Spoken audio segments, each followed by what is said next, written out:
Alright, so this deck right here is all about getting out Gandora Giga Rays, the Dragon of Destruction, while also getting the other two Gandora cards in the graveyard to activate his effects, since he can destroy more cards based on the amount of other Gandora monsters in the graveyard with different names.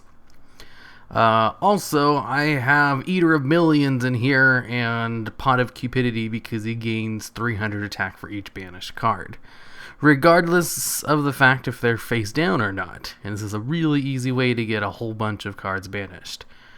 Since Eater of the Millions allows you to banish as many cards as you want from your extra deck to summon him.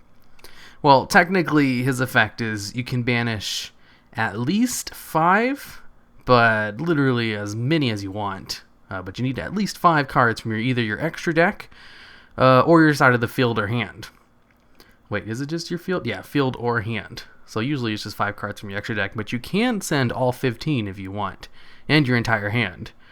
There's no cap on it. It's just, since you can't send them from, the graveyard or the deck, it's not as useful. But since it is the extra deck, that's a whole bunch of banished cards to increase Gandora's attack by another 300 for each. So that was pretty useful.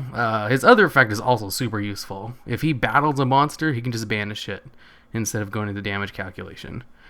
But he can only use it once per turn. So if your opponent attacks him on his turn, you can banish one monster, and then the second one's going to kill him because he usually has pretty low attack.